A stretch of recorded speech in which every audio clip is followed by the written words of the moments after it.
வாழ்க வையகம், வாழ்க வளமுடன். குரு வாழ்க, குருவே துணை. எல்லாம் வல்ல அருட்பேராற்றலையும் அதன் அனைத்து தன்மாற்ற நிலைகளையும் ஒரு சேர நினைந்து நன்றியுணர்வோடு வணங்கிக் கொள்வோம். ஆசான் அருட்தந்தை வேதாத்திரி மகரிஷி அவர்களே நம்மோடு சூக்குமமாக நிறைந்திருந்து இன்றைய தெய்வீக நிகழ்வுகள் அனைத்தையும் மிக சிறப்பாக நிகழ்த்தி கொடுப்பாராக. வாழ்க வளமுடன், வாழ்க வளமுடன், வாழ்க வளமுடன். நண்பர்களே, அதாவது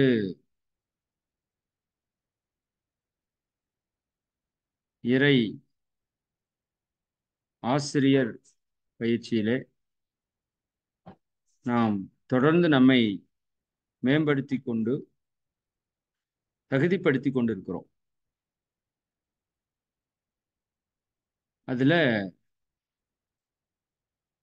மிக முக்கியமான ஒரு விஷயமாக, ஒரு உச்சகட்ட ஒரு ஞானமாக நாம் அறிந்து கொள்ள வேண்டியது இந்த இறை ஆற்றலுடைய தன்மை எப்படி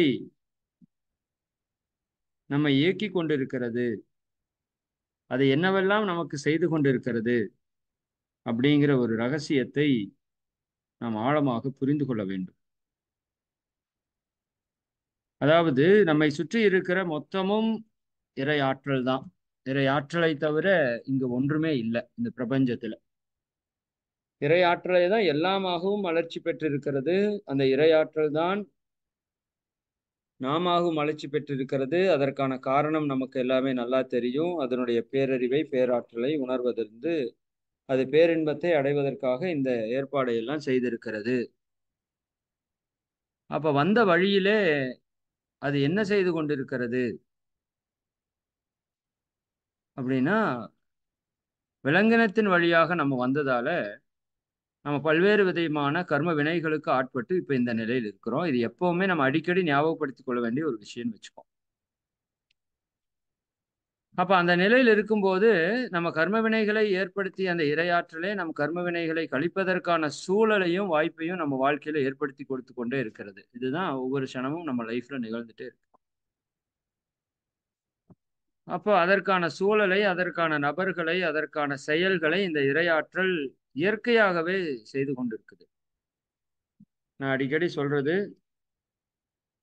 தவறை நாம செய்தாலும் இறைநிலை அதை திருத்துவதற்கான முயற்சியில தான் நமக்கு ஈடுபடும். இந்த தவறை செய்து ஒரு பாவத்தை பெற்றுக்கொண்டாலும் அதை கழிப்பதற்கான முயற்சியில தான் அது ஈடுபடும். அந்த அளவிற்கு அந்த இறையாற்றல் எப்பொழுதுமே நம்ம மேல ஒரு அன்பும் கருணையுமான ஒரு செயல்பாட்டில் தான் ஈடுபட்டு கொண்டிருக்கிறது. அப்ப அந்த இறையினுடைய தன்மை எப்பேற்பட்ட தன்மை அப்படின்னா, அன்பின் வெளிப்பாடுதான் இறைத்தன்மை அப்படின்னு சொல்லலாம். அப்ப இறையாற்றல் எப்படி செயல்பட்டு கொண்டிருக்கிறது? ஒரு அன்பும் கருணையுமாக செயல்பட்டு கொண்டிருக்கிறது. அன்பு அப்படின்னா என்ன அப்படின்னா, அன்பு என்பது ஒரு எதிர்பார்ப்பு அற்ற பிறர் நலத்தை மையமாக கொண்டு செயல்படக்கூடிய ஒரு பண்பு. எந்த விதமான எதிர்பார்ப்பும் இன்றி பிறர் நலத்தை மட்டுமே மையமாக கொண்டு நாம் ஒரு செயலை செய்யும் போது அதற்கு பேரு அன்பு என்று பெயர். சரிதானுங்களா?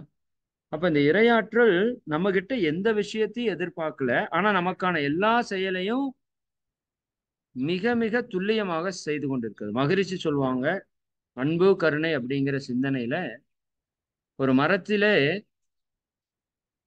மாங்கனி தொங்கிக் கொண்டிருக்கிறது.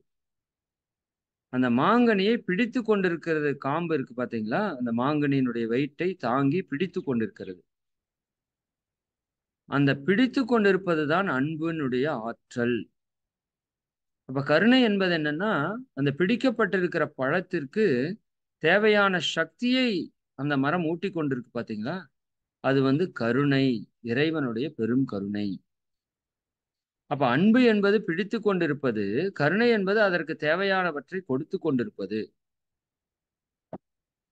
ஒரு தாய் குழந்தையை பார்க்கிற விதம், பராமரிக்கிற விதம் அன்பும் கருணையுமான விதமாக இருப்பது போல, இந்த பிரபஞ்சம், இந்த இறையாற்றல் என்கின்ற அன்னை இங்க இருக்கிற எல்லா உயிர்களையும் அன்பும் கருணையுமாக பார்த்து கொண்டிருக்கிறது. இதுதான் இந்த பிரபஞ்சம் முழுக்க நடந்துட்டு இருக்கு, நம்ம லைஃப்லயும் நடந்துட்டு இருக்கு. அப்ப நீங்க நல்லா சிந்தித்து பாருங்க, மண்ணு, மண்ணினுடைய அன்பினுடைய வெளிப்பாடு எவ்வளவு பாருங்க.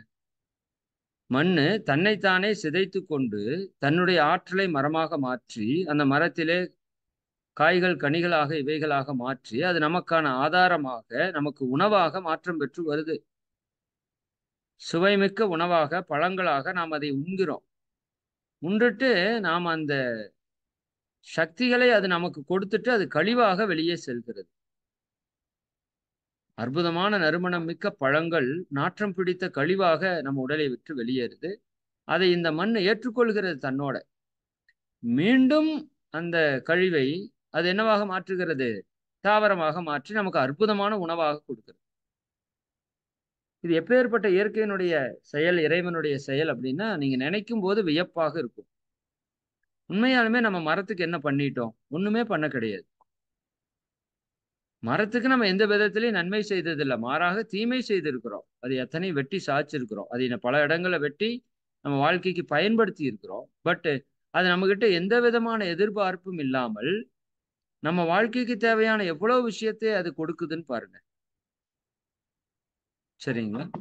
அப்ப இந்த இடத்த நம்ம கொஞ்சம் ஆழமான சிந்தனைக்கு எடுக்கணும். ஆன்மீகத்துல உயரக்கூடிய அன்பர்கள், இந்த இடம் ரொம்ப ரொம்ப முக்கியமான இடம். இந்த இடத்தை இப்படி சிந்திக்கும் போதுதான் ஒவ்வொரு பொருளும் நமக்காக எவ்வளவு அன்பும் கருணையுமாக செயல்பட்டு கொண்டிருக்கிறது. இப்ப மரம் நம்ம கிட்ட ஏதாவது எதிர்பார்க்குதா? கிடையாது. ஒரு மரம் நம்ம கிட்ட ஏதாவது எதிர்பார்க்குதா? மண்ணு, நிலம் ஏதாவது நம்ம கிட்ட எதிர்பார்க்குதா? கிடையாது. சூரியன் பாருங்க, சூரியன் இல்லாட்டி நம்மால இங்க உயிர் வாழ முடியாது. அப்ப சூரியனுடைய ஆற்றல் கதிர்கள் நமக்குள்ள வந்து அந்த வெப்ப ஆற்றலை உயர்த்தி கொடுக்கிறது. இன்னும் நமக்கு நீர் வேண்டும் என்பதற்காக அந்த வெப்பத்தை கடலிலே பாய்ச்சி, கடல் நீர் ஆவியாக்கப்பட்டு அது காற்றின் மூலமாக அழைத்து செல்லப்பட்டு நமக்கு மழை நீராக பொழிகிறது. அதுக்கு நம்ம குடிநீராக பயன்படுத்தும்.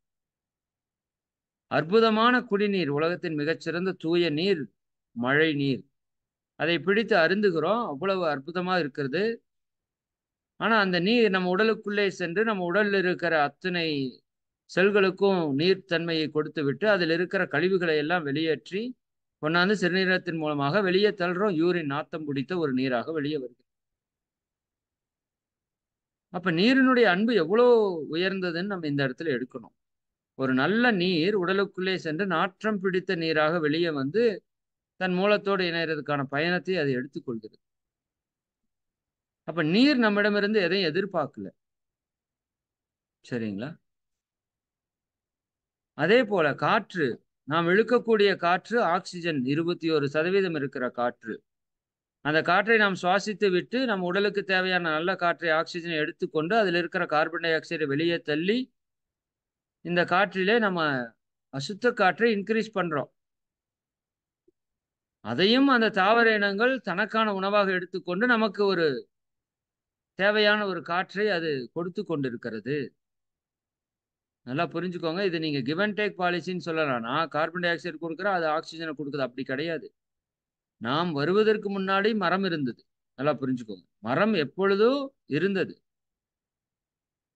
எப்பொழுதோ அது தோன்றிவிட்டது இல்லையா? அப்ப நாம இருந்தா தான் மரம் இருக்கணும் அப்படிங்கிற அவசியம் மரத்துக்கு கிடையாது. பட் மரம் இருந்தா தான் நாம இருக்க முடியும். நமக்கு ஒரு அவசியம் இருக்கு.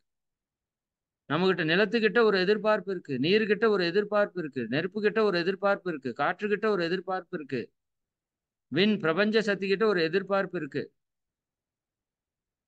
சரிங்களா? பிரபஞ்ச சக்தி நம்ம தூங்கும் போது நம்ம உடலுக்குள்ளே ஆற்றலாக மாற்றம் பெறுகிறது. அதை நம்ம பயன்படுத்தி கரைத்து விடுகிறோம் இல்லையா? அப்ப இந்த உலகத்துல பஞ்சபூத சக்திகளும் இந்த இறையாற்றலினுடைய வழிகாட்டுதல்ல நம்ம வாழ்க்கைக்கு தேவையான எல்லா விஷயத்தையும் எந்த விதமான எதிர்பார்ப்புமின்றி நமக்கு கொடுத்து கொண்டிருக்கிறது. இன்னும் நாம் அதை கெடுத்த போது அது கொடுத்து கொண்டிருக்கிறது. இதான் இறைவனுடைய அன்பு, கருணை. சரிங்களா? அப்படி நம்ம ஒவ்வொரு பொருளையும் நம்ம சிந்தித்து பார்க்கும்போது, ஒரு கண்ணாடி எடுத்துக்கொள்ளுங்க. சரிதானுங்களா? அந்த கண்ணாடி தன்னையே தியாகம் செய்கிறது.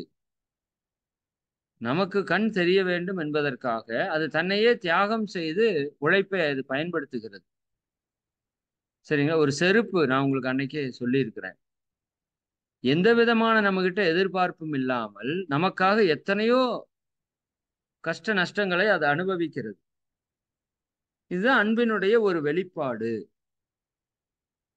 சரிங்களா? அப்ப இது போல பொருட்கள் மட்டும் அல்ல, நபர்கள். நான் காரை பத்தி நிறைய உங்களுக்கு சொல்லியிருக்கிறேன். உங்க பேட்ச்ல சொன்னேனான்னு தெரியல. நான் அன்னைக்கு சென்னை வரைக்கும் ஒரு வேலையா வந்திருந்தேன். வர்றப்ப எனக்கு அப்படி ஒரு மனதுக்குள்ள ஒரு தாக்கம். ஏன்னா கொளுத்துற வெயில், வெளியில என்னால இறங்கவே முடியல ஒரு 5 நிமிஷம் கூட.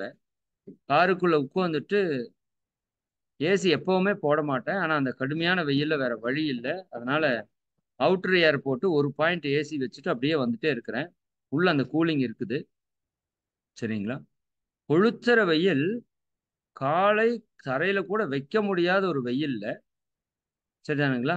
அந்த வாகனம் என்னை தூக்கி கொண்டு சுமந்து கொண்டு இருக்கிறது. சரிங்களா? அப்ப அதனுடைய டயர் எவ்வளவு ஒரு வெப்பத்தை அது ஏற்றுக்கொள்ளும் பாரு. அதுக்கு உணர்வில்லை என்றாலும் அதுக்கு ஒரு அறிவு இருக்குல்ல. உணர்வு தான் அது கிடையாது. பட் அதுக்கு ஒரு அறிவு இருக்கு.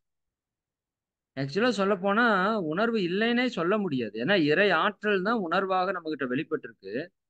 அப்ப எல்லா பொருட்களுக்கு கூட உணர்வு தன்மை இருக்குங்கிறது என்னுடைய தனிப்பட்ட ஒரு கருத்து. நீங்க சிந்தனைக்கு எடுத்துக்கோங்க. அது பருப்பொருட்களா இருக்கலாம், உயிரற்ற பொருட்களா இருக்கலாம். சரிதானுங்களா? அது நம்முடைய அன்னை பாண்டிச்சேரி அன்னையோட வாழ்க்கையில ஒரு நடந்த சம்பவத்தை நினைவுபடுத்துறேன். அவங்க ஆசிரமம் ஒரு இடத்துல அமைத்திருக்கிறாங்க. ஆசிரமத்துல ஆபீஸ்ல ஒரு பொண்ணு வேலை செய்யறாங்க. அன்னை அவங்க அந்த அலுவலகத்தை சுற்றி நடந்து சென்று கொண்டிருக்கும் போது ஒரு விதமான யாரோ கஷ்டப்பட்டுட்டு இருக்கிற மாதிரி ஒரு உணர்வு அவங்களுக்கு தட்டுப்படுது ஆழ் மனதிலே. இப்ப நமக்கு முன்னாடி ஒரு மனிதன் கஷ்டப்பட்டாலோ, கஷ்டப்பட்டு சத்தம் போட்டாலோ நமக்கு எப்படி ஒரு உணர்வு வருதோ, அது மாதிரி அவங்களோட ஆழ் மனதில யாரோ ஒருத்தர் கஷ்டப்பட்டுட்டு இருக்கிறது போல ஒரு உணர்வு தட்டுப்படுது. அப்ப அவங்க சுத்தி முத்தி பார்க்குறாங்க. யாருமே கஷ்டப்படுற நபர்களோ, சத்தமோ எதுவுமே கேட்கல. அப்ப அப்படியே அந்த அலுவலக அறைக்குள்ள அப்படியே வர்றாங்க. அங்க ஒரு பெண்மணி பணியாற்றிக் கொண்டிருக்கிறாங்க. அப்ப அவங்க என்ன பண்றாங்க, அங்கே அந்த இடத்துல இருந்து சற்று அதிகமாகுது. அதனுடைய கஷ்டத்தன்மை அதிகரிக்கிறது இவங்க ஃபீல் பண்ண முடியுது. அப்ப அப்படியே வந்துட்டு அந்த பெண்மணி பக்கத்தால வந்து ஒரு ட்ரா இருக்கு இல்லையா? உட்கார்ந்து ஒர்க் பண்ற ட்ரா இருக்கு. அந்த ட்ரா ஓப்பன் பண்ணா, ஒரு பேப்பர் அப்படியே உள்ளிருந்து கசக்கி அமுத்தி வச்சிருக்காங்க. அந்த பேப்பர் அப்படியே மேல எழுச்சி பெற்று வருது. இந்த சுருட்டி வச்சா கதவு திறந்தோனே வெளிய வரும் இல்லையா? அந்த மாதிரி. அப்ப அந்த பேப்பர எடுக்குறாங்க. பேப்பர எடுத்து அதை கொஞ்சம் அப்படியே நீவி சரி பண்ண உடனேயும், அவங்களுக்குள்ள இருந்த அந்த மன அழுத்தம் வந்து குறையுது. மன அழுத்தம் இல்லாமல் போகிறது. அப்ப என்ன சொல்றேன்னா, ஒரு பேப்பருக்கு கூட அதைய சரியாக, முறையாக பயன்படுத்தலைன்னா, அந்த உணர்வுல ஏதோ ஒரு மாற்றம் அங்க வந்து நிகழுது. அதை ஞானிகளால புரிந்து கொள்ள முடியுது. சரிங்களா? சொல்லுவாங்க, இந்த மரங்கள் இருக்கு இல்லையா? மரங்கள் நீங்க என்ன நெனச்சாலும் அது ரிஃப்ளெக்ட் பண்ணும். சரிங்களா? எப்படி நம்ம மனுஷன கத்தி எடுத்து அறுக்கறக்கு வந்தா, அது ஒரு உணர்வை வெளிப்படுத்துமோ, நம்ம ஒரு பய உணர்வை வெளிப்படுத்துமோ, அப்படி மரங்களும் நீங்க கோடாரி எடுத்துட்டு போய் பாருங்க. அந்த மரத்திலே ஒரு சேஞ்சஸ் நிகழுதுன்னு இன்னைக்கு விஞ்ஞானபூர்வமா கண்டுபிடிச்சுட்டாங்க.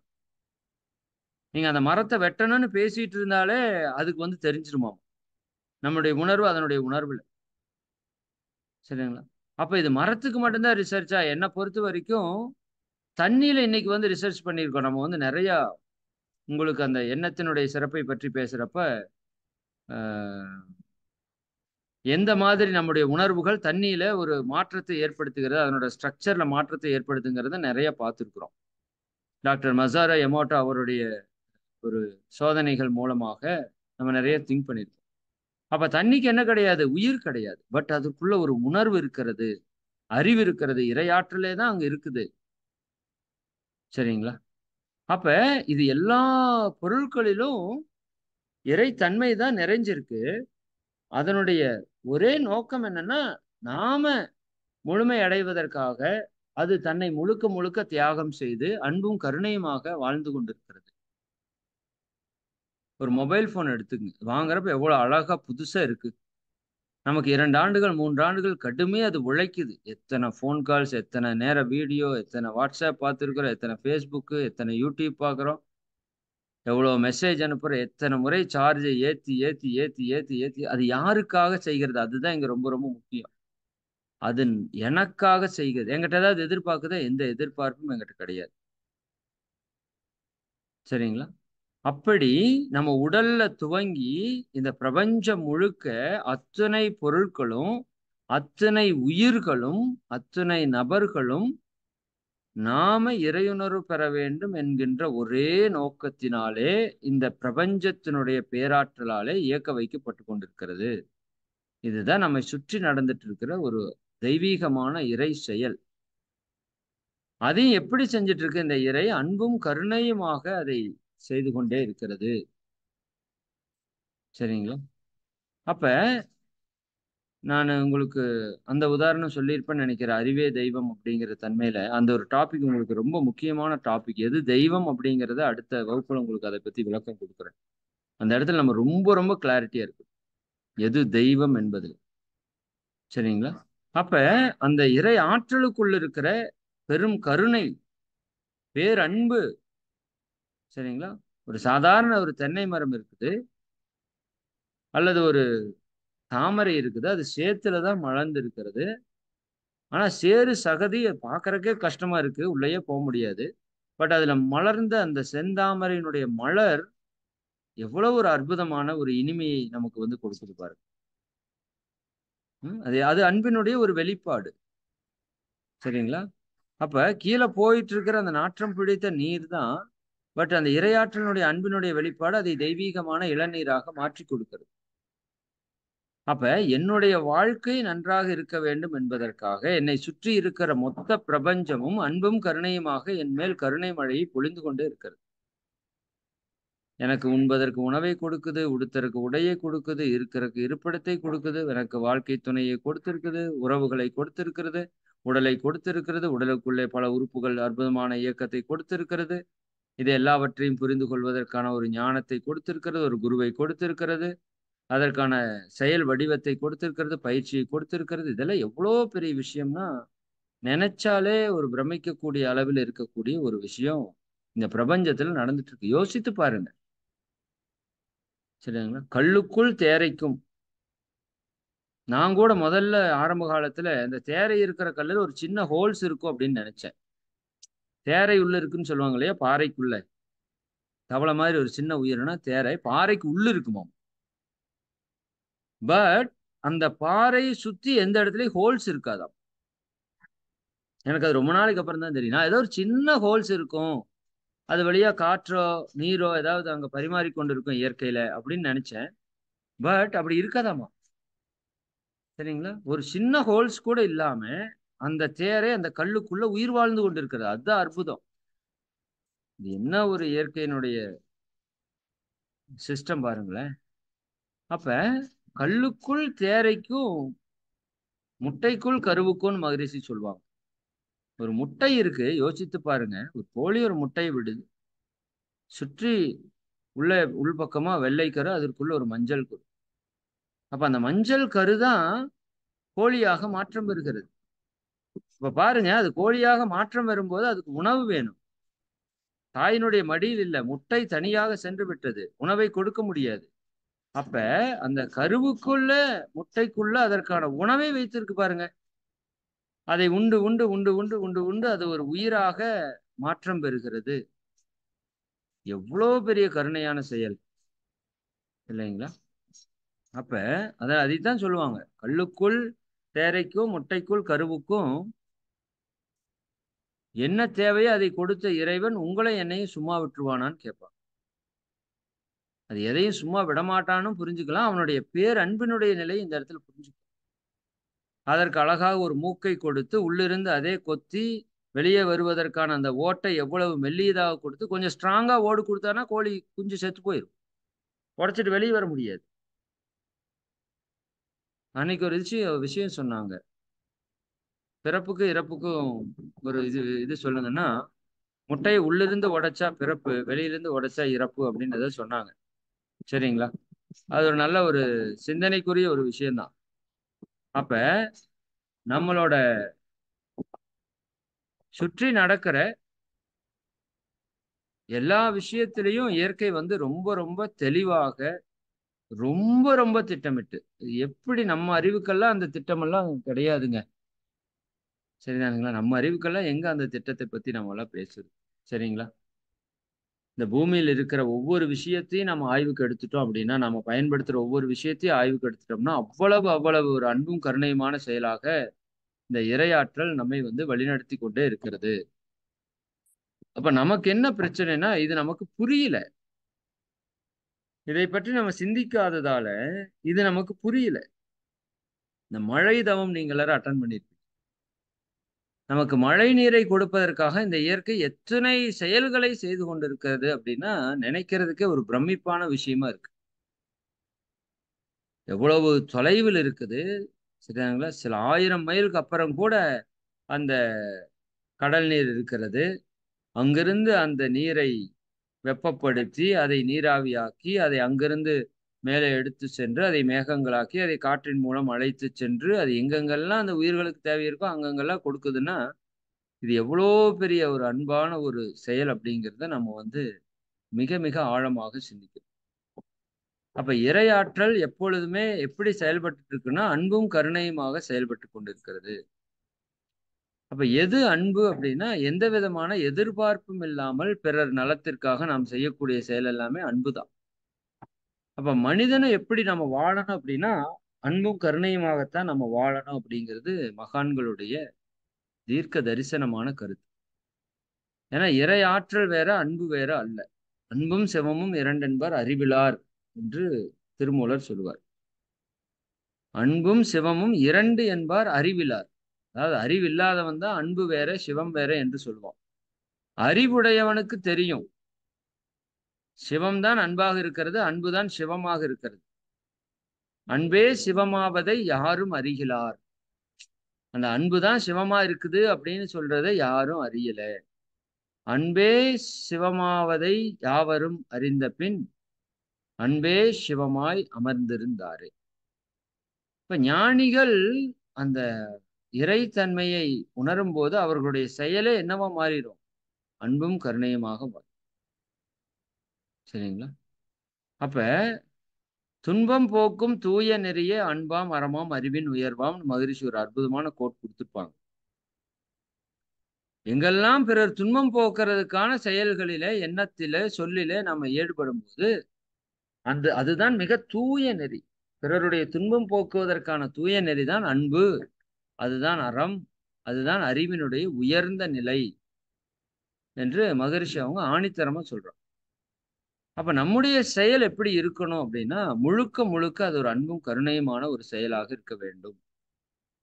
அப்ப யாரிடமிருந்தும் எந்த ஒரு விதமான எதிர்பார்ப்பும் இல்லாமல் நம்முடைய செயல் வந்து நிகழ வேண்டும். ஏன்னா அன்புக்கு எதிர்பார்க்க தெரியாது. எதிர்பார்த்ததுன்னா அதுக்கு பேர் அன்பு கிடையாது. சரிங்களா? அப்ப நம்ம குடும்பத்துல வைத்திருக்கிறதுக்கு பேரெல்லாம் அன்பே கிடையாது. நாம தான் சொல்லிக்கிறோம் அன்போடு இருக்கிறேன், அன்பா பழகுறேன் அப்படின்னு. அன்பு என்றால் எதிர்பார்ப்பற்றது. நம்ம யாராவது ஒருத்தருக்கு சொல்லுங்க எதிர்பார்ப்பு இல்லையான்னு. கணவன் மேல மனைவிக்கோ, மனைவி மேல கணவனுக்கோ, குழந்தைகள் மேல பெற்றோருக்கோ, பெற்றோர் மேல குழந்தைகளுக்கோ இல்லையா? எல்லாரிடமும் பல்வேறு விதமான எதிர்பார்ப்புகள் தொற்றி நிக்குது. அதான் இன்னைக்கு வாழ்க்கையில இவ்வளவு துன்பத்தை நாம் அனுபவிக்கிறதுக்கு அடிப்படை காரணம். சரிங்களா? எல்லாம் வல்ல இறையாற்றல் நம்மை பாதுகாத்து கொண்டிருக்கிறதுங்கிற ஒரு தன்மை நமக்கு வரணும் முதல் வேலையா. இரண்டாவது, யாராலையும் நம்மை பாதுகாக்க முடியாது அப்படிங்கிற தன்மை நமக்கு வந்து வரணும்.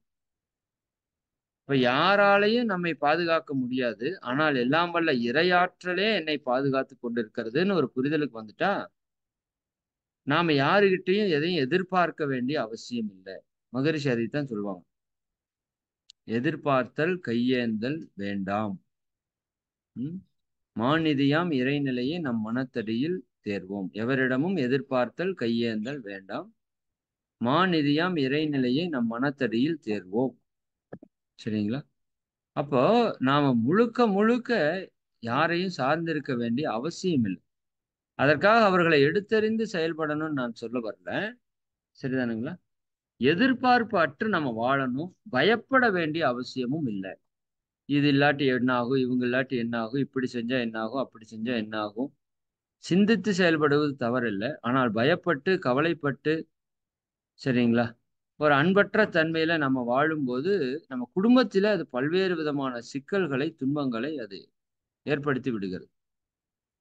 அப்போ அன்பு என்பது எதிர்பார்ப்பட்டதுன்னு சொன்னோம்னா, அன்பு என்பது முழு சுதந்திரம் கொடுப்பது, கட்டுப்பாடுகள் அற்றதுன்னு சொல்லுவாங்க. அன்கண்டிஷனல் லவ் அப்படின்னு கேள்விப்பட்டிருக்கீங்களா? ஆக்சுவலா லவ் அப்படிங்கிறது அன்கண்டிஷனல் தான். கண்டிஷன் பண்ண அதுக்கு பேர் லவ்வே கிடையாது. சரிங்களா? நீங்க இப்படி இருக்கணும், நீங்க இப்படி இருக்கணும், நீங்க இப்படி இருக்கக்கூடாது. அது நல்லதுக்காகவே நீங்க சொன்னாலும் அதற்கு ஒரு வழி இருக்கு, அதுக்கு ஒரு முறை இருக்கு, அதுக்கு ஒரு பக்குவம் இருக்கு, அதுக்கு ஒரு லிமிட்டேஷன்ஸ் இருக்கு. அந்த லிமிட்டை கடந்து நம்ம நிறைய பேர் போயிடுறோம். நல்லா புரிந்து கொள்ளுங்க. ஏன்னா பற்று, நான், என்னுடையது, சரிதானே, இது போயிடுச்சுன்னா நான் கஷ்டப்படுவேன் அப்படிங்கிற அந்த நம்மை பற்றி, இறைவனை பற்றி, இயற்கை பற்றிய புரிதல் இல்லாதனால நாம் அந்த பொருட்கள் மேல மிகுந்த பற்றுக்களுக்கு ஆட்படுறோம். பொருட்கள் மேலேயோ நபர்கள் மேலேயோ பற்றுக்களுக்கு ஆட்படும் போது அந்த பற்றினுடைய வெளிப்பாடு தான் நம்ம வாழ்க்கையில பல துன்பங்களாக மலர்ச்சி பெறுது. அப்ப இறையாற்றல் தான் என்னை பாதுகாத்து கொண்டு இருக்குது. அது என்னுடைய கர்மவினைக்கு தகுந்த மாதிரி எல்லாவற்றையும் கொடுத்து காத்து கொண்டு இருக்கிறது. அதனுடைய கர்மவினை போக்குவதற்கான செயலில் ஈடுபட்டு கொண்டிருக்கிறது. அப்படிங்கிறப்போ எனக்கு யாருடைய தயவும் தேவையில்லை. மறுபடியும் சொல்றேன், இதை நல்லா புரிஞ்சுக்கோங்க. யாருடைய தயவும் தேவையில்லைன்னா எல்லோரின் மூலமாகவும் இந்த இறையாற்றல் நமக்கு உதவி செய்து கொண்டிருக்கிறது. அது நம்ம நம்ம வாழ்க்கையில என்ன, எந்த வேலை, எந்த காலத்துல எப்படி நடக்கணும் அப்படிங்கிறது இயற்கை பர்ஃபெக்டா தீர்மானிச்சிடும். அது நம்முடைய செயலுக்கு விளைவாக அமையும். அப்ப அது நல்லபடியா நடக்கணும் அப்படின்னா நம்முடைய செயலிலே நாம் மாற்றத்தை, ஒழுங்குபடுத்துதலை சரி செய்து கொண்டே வரும்போது, செயல்ல மாற்றம் வரும்போது அந்த விளைவிலும் மாற்றம் வந்துவிடும். சரிங்களா? அப்ப நம்முடைய செயல் எப்படி இருக்கணும்? அன்பும் கருணையுமான செயலாக ஒவ்வொரு இடத்திலையும். நம்ம பார்க்கிற பார்வை அன்பினுடைய பார்வையாக இருக்கணும். நம்ம பேசுற பேச்சு அன்பினுடைய பேச்சாக இருக்கணும். அதுக்கு தான் நான் உங்களுக்கு நடிப்பு சினம் அப்படின்னு ஒரு விஷயத்த மகரிஷி நமக்கு அற்புதமா சொல்லி கொடுத்துருக்குறாங்க. ஏன்னா சில இடங்கள்ல நாம நினைக்கிற மாதிரி நடக்காது. அங்க நீங்க அந்த இடத்துல அதுவும் அன்பின் மிகுதியால தான் கோபமே வர்றது ஆக்சுவலா. இப்போ ஒரு விஷயத்த செய்ய வேண்டாம்னு சொல்லியிருப்பாங்க. அது செஞ்சா துன்பம் வரும்னு நமக்கு தெரியும். அப்ப அதை மறுபடியும் ஒருத்தர் செய்யும்போது அன்பினுடைய வெளிப்பாடு தான் கோபமாக மாற்றம் பெறும். சரிங்களா? அந்த அன்பினுடைய ஆற்றலை கோபமாக மாற்றம் பெறும். ஆனா இன்னும் ஒரு படி நம்ம மேல போய் யோசிச்சு பார்த்துட்டோம் அப்படின்னா, நமக்கு எப்படி ஒரு தன்மை இயல்பா இருக்குதோ அதே மாதிரி அவங்களுக்கு ஒரு தன்மை இயல்பா இருக்குது. நாம் அதை விடுறதுக்கான கர்ம வினையில வந்துட்டோம். அவங்க இன்னும் அதை தொடர்வதற்கான கர்ம வினையில இருக்கிறாங்க. அதனால என்னால முடிஞ்ச வரைக்கும் நான் சொல்றேன். ஆனா எந்த இடத்துலயும் அவங்க கிட்ட நான் அதை எதிர்பார்க்க மாட்டேன். சரிங்களா? எதிர்பார்ப்பற்று நான் சொல்றேன். சொன்னா கேட்டா நல்லது, கேட்கலைன்னா ரொம்ப நல்லதுங்கிற ஒரு மனோநிலையில் நான் செயல்படுவேன் அப்படின்னு புரிந்து கொள்வது. அன்பு என்பது விடுதலை, சுதந்திரம், புரிதல், இதெல்லாம் நிறைந்தது. அது யாரையும் கட்டுப்படுத்தாது. முழு சுதந்திரம் கொடுக்கும். அதாவது உங்க மேல ஒருத்தர் அன்பு செலுத்துறார் அப்படின்னா, நீங்க செய்யற செயலை ஏற்றுக்கொள்ளணும், பாராட்டணும். அப்பதான் அவங்க உங்க மேல அன்பு செலுத்துறாங்கன்னு எடுத்துக்கலாம். சரிங்களா? இல்ல அப்படின்னா, அதுக்கு பேர் அன்பே கிடையாது. ஒருத்தர் உங்களை கண்ட்ரோல் பண்றாங்கன்னா, அதுக்கு பேர் உண்மையான அன்பு கிடையாது. நான் மறுபடியும் சொல்றேன். அதுக்குன்னு எப்படி வேணா விட்டுறலாங்கிறது நான் சொல்ல வரல. அப்ப அந்த பக்குவ நிலையை நாம வளர்த்துக் கொண்டு முடிந்த வரைக்கும் சொல்லலாம். முடியலைன்னா கம்முனு விட்டுறது நல்லது. அது இன்னும் அவங்களை மோசப்படுத்தாமல், நம்ம உறவுகளை கெடுக்காமல் இருப்பதற்கு மிகப்பெரிய ஒரு விஷயமாக அமையும். சரி, அந்த விதத்தில இறை ஆற்றல் அன்பும் கருணையுமாக செயல்பட்டு கொண்டிருக்கிறது. நம்மை சுற்றி எல்லா பொருட்களும் எல்லா உயிர்களும் அன்பும் கருணையுமாக இயங்கிக் கொண்டிருக்கிறது. ஒவ்வொரு பொருளை பார்க்கும்போதும் நீங்க அது எந்த அளவுக்கு நமக்கு நல்லது செய்யுது அப்படிங்கிற ஒரு உணர்வை நீங்க வந்து ஏற்படுத்திக் கொள்ளுங்க.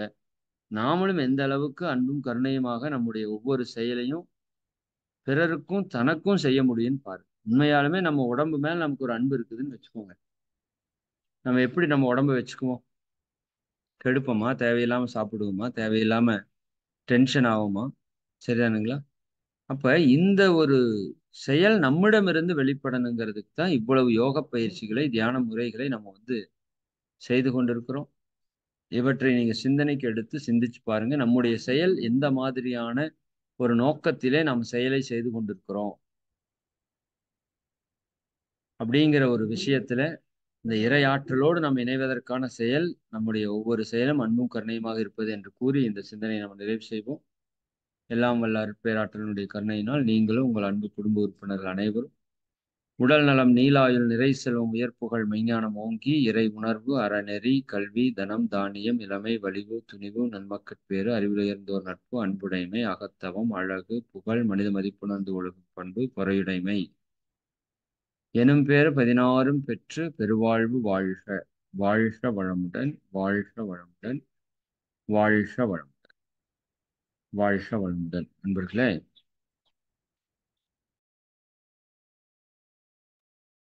2 முக்கிய அறிவிப்புகள். ஒன்று, நம்முடைய 28ஆம் தேதி நம்முடைய ஆனந்த யோக பயிற்சி பட்டறை வகுப்பு துவங்க இருக்கிறது. அதுக்கு 28ஆம் தேதி காலையில 10 மணிலேருந்து நிகழ்வு ஸ்டார்ட் ஆகுது. இன்னொரு 10 பேர் வரைக்கும் இணையறதுக்கு வாய்ப்பு இருக்கு. நீங்க யாராவது இணையருக்கு விருப்பம் இருந்தா இம்மீடியட்டா அந்த இடத்தை பூர்த்தி செய்து கொள்ளுமாறு அன்போடு கேட்டுக்கொள்கிறோம். 28ஆம் தேதி காலையில 10 மணிக்கு தான் தொடங்குது. நீங்க முந்தின நாள் வந்தாலும் ஓகே. உங்களுக்கு எல்லாம் இடம் எல்லாமே சிறப்பாக ஏற்பாடு செய்துட்டு இருக்கோம். அதே போல சர்வீஸுக்கு யாராவது வர்றதுக்கு வாய்ப்பு இருந்தா ஒரு 1-2 பேர் ஒரு 2 நாட்களுக்கு முன்பாகவே வர்றதுக்கு வாய்ப்பு இருந்தா நீங்க வந்துட்டீங்கன்னா இங்க அந்த ஏற்பாடுகளுக்கு சௌகரியமாக இருக்கும். வாய்ப்பு இருக்கிறவங்க நீங்க உங்க குரூப் லீடர்ஸ் கிட்ட தகவல் தெரிவிங்க. நாம ஒரு பிளான் பண்ணிட்டு சொல்றோம். நிச்சயமா ஒரு 2 நாட்களுக்கு முன்னாடி வரும்போது நமக்கு அந்த சப்போர்ட்டிங் வந்து ரொம்ப சிறப்பா இருக்குன்னு நினைக்கிறோம் நிகழ்வுக்கு. சரி, அது இது ஒன்று. 2வது, அந்த 48 நாள் மகாவிரதத்தை நல்லா ஃபாலோ பண்ணிட்டு வர்றீங்க. நேத்து ஒரு அம்மா கூட சொன்னாங்க, ஐயா நாங்க ஸ்டார்ட் பண்ணதுலேருந்து வெளியே போய் ஒரு வேளை கூட சாப்பிட்டது இல்ல. குறிப்பா ஒரு மேரேஜுக்கு அவங்க போனா கூட அங்க கேட்டரிங்ல சொல்லி தானுங்க சார் பண்றாங்க. அதனால அந்த உணவு கூட சாப்பிடக்கூடாதுன்னு ஃபங்க்ஷன் போனா கூட சாப்பிடாம இருக்காங்க. எனக்கே ஆச்சரியமா போச்சு. நானும் 2 நாள் டிராவல் பண்ணேன். டிராவல் பண்ண வரைக்கும் முடிஞ்ச வரைக்கும் ஜூஸ், பழங்கள் இப்படியே வாங்கி சாப்பிட்டு அப்படியே போயிட்டேன். பட் இந்த அளவுக்கு சீரியஸா ஃபாலோ பண்றவங்களும் இருக்கிறாங்கன்னு நினைக்கிறப்போ ரொம்ப ஒரு சந்தோஷமா இருந்தது. அதனால இந்த 48 நாள் விரத வாய்ப்பை நீங்க நிச்சயமா நல்லா பயன்படுத்துங்க. அதுல என்ன சொன்னோம்ங்கிறத அடிக்கடி ரீகால் பண்ணுங்க. வாரத்துக்கு ஒரு முறையாவது அந்த ஆடியோ வந்து கேட்டு நாம வந்து அந்த செயல்ல ஈடுபடுறதுக்கு முயற்சி செய்வோம் என்று கூறி இந்த உரையை நிறைவு செய்வோம். வாழ்க வளமுடன். அம்மா நிறைவு பண்ணிக்கலாம்.